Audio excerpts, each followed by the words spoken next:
Everyone welcome back to my another mini blog. বছর তো প্রায় শেষ হয়েই এলো, তাই বন্ধুদের সাথে একটা পিকনিক তো করতেই হবে। তাই চলে গেছিলাম সেদিন রোহিতের এক বন্ধু রনদার ফার্ম হাউসে। তো গিয়ে প্রথমে শীতের স্পেশাল কড়াইশুঁটির কচুরি, আলুর দম আর মোয়া দিয়ে ব্রেকফাস্ট সেরে নিয়ে সবাই মিলে বসে গেছিলাম আড্ডার মধ্যে।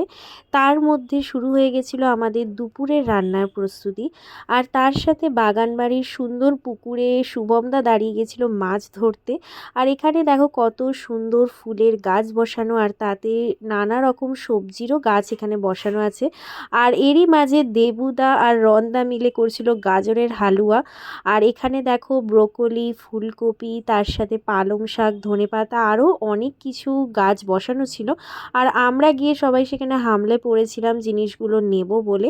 এখানে দুপুরের রান্না রেডি, অনেক কিছু আইটেম হয়েছিল, মাটন, রাইস আর ফিশ ফ্রাই। আর যেহেতু আমি মাটন খাই না তাই চিকেন।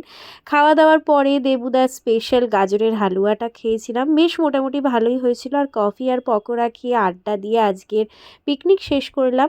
আর সন্ধেবেলায় ফিরে আমার বাড়ির সবার সাথে চলে গেছিলাম আমাদের হাওড়া শঙ্কর মঠে যে রোলেক্স সার্কাস বসেছে সেটা দেখতে।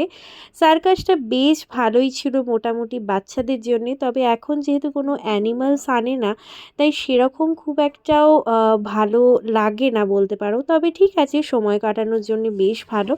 এবার ফেরার পালা বাড়ি। সবাইকে টাটা বলে আর সারাদিনের হেক্টিক শিডিউলটাকে শেষ করে এই ভিডিওটা এখানেই এন্ড করছি। ভালো লাগলে চ্যানেলটাকে সাবস্ক্রাইব করে লাইক করো, শেয়ার করো, কমেন্ট করো। টাটা।